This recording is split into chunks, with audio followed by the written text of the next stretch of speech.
first, we got to go to Virginia. Poor Debbie, you've been waiting there quite a while. Hey, Debbie, what do you got for us? Well, I hear, thank you for taking my call. I hear a lot of preachers talking about how Satan can influence a Christian's mind. And how can, like, say, Satan put thoughts in people's heads? Is that true? Okay, yeah, I hear you. The bottom line is first we got to know that Satan is not omnipresent. God is omnipresent. He can be everywhere all the time. But Satan is an angel and a fallen one at that, so he's quite limited. We've blown up Satan's power many times. We're looking for the devil under every bush. We imagine him to be all over the place. He's a fallen angel and nothing more. And we need to put him in his place by recognizing that and not making a mountain out of a molehill. Now, of course, there is such a thing as spiritual warfare and there are attacks, but we got to know that not everything is Satan. Satan not being omnipresent, then we're left with a few other sources for temptation. I mean, obviously, there's the world, your next door neighbor, the guy down the street, the world in general. And then there's the power of sin, which I find a lot of Christians don't have a great handle on. But I want you to imagine a parasite, a parasite that burrows into your foot. Maybe you were walking barefoot along a sandy path, and next thing you know, as you get home, you sit down and you just start to notice that your feet ache. And then, more and more as time goes by, you've got these pain messages that are being fired up to your brain, and you're like, what is wrong with me? My foot is killing me. You go to the first doctor, they don't have a clue. They say, I don't know, I think we might have to amputate here, Debbie. We might have to amputate your foot because we can't find the solution. There's something wrong with you. Well, finally, you get a second opinion, and they tell you, hang on, it's not you. It's not your foot. It's something in your foot. There's something in you that is not you, and it's a parasite. Now, that revelation does wonders for you because, someday then you hope to get that parasite removed. And there you'll have it. So that's what's happened to us spiritually. We have a parasite called sin. And sin entered the world. And because our bodies are part of this fallen world, then this parasite called sin fires up messages, not pain messages, but sinful temptation. It fires up messages to our brain. Next thing you know, we're thinking nasty thoughts, we're thinking dirty thoughts, and somebody tells us, well, you've got a demon. Somebody else says, well, that's Satan. Well, actually, it's the power of sin. Sin entered the world at the fall, and that's why when we become Christians, we die to sin. See, people don't understand that, but what that means is we're no longer alive to sin. We're no longer connected to sin. We're no longer controlled and dominated by that parasite called sin. We die to sin so that we might live to God. So that's why Paul says, count yourself dead to sin. He's saying, count yourself allergic to that parasite. It's not a good fit anymore. You're not controlled by it. You're not enslaved by it.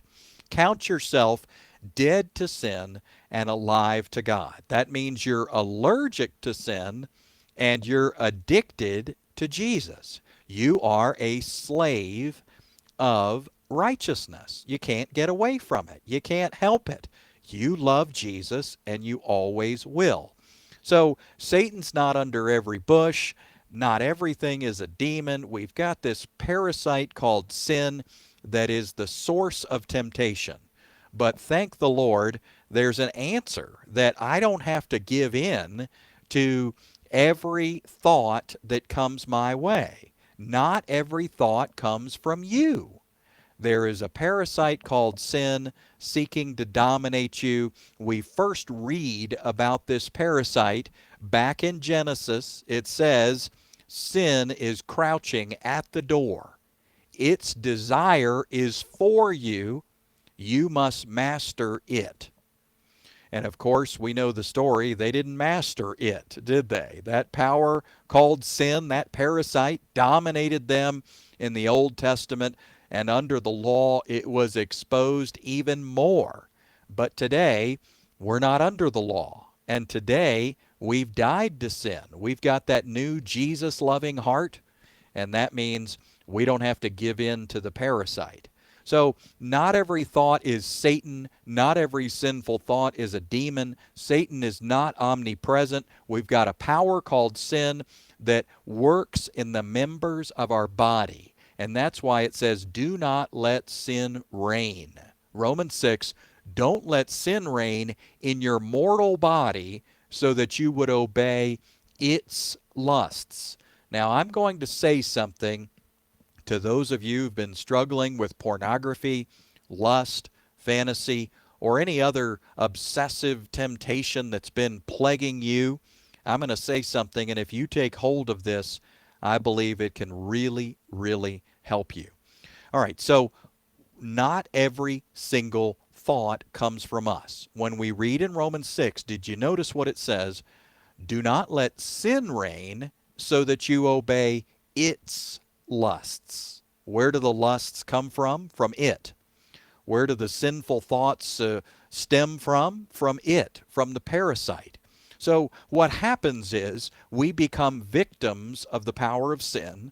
We become victims of this parasite with its 1-2 punch. First of all, it offers us the thought, and second of all, it accuses us of generating it. Did you hear that? First of all, you get the thought, and then second of all, you're accused for having the thought. I can't believe you. If you were a real Christian, you would never think such a thing. Boy, what if people knew your thought life? Do you see it? It's the 1-2 punch of the power of sin.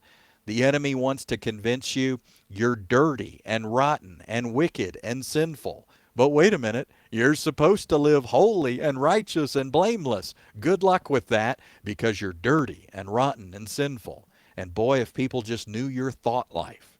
Well, I tell you what, if we start to interpret our thought life through the grid of the gospel, everything changes, because God is not blaming you as the originator of those thoughts. Those thoughts come from a parasite called sin. And you, my friend, can now say no to sin and say yes to who you truly are. So that's why identity in Christ, it's not just a feel-good message. I mean, I hope you do feel good about who you are in Christ. But it's not just a feel-good message.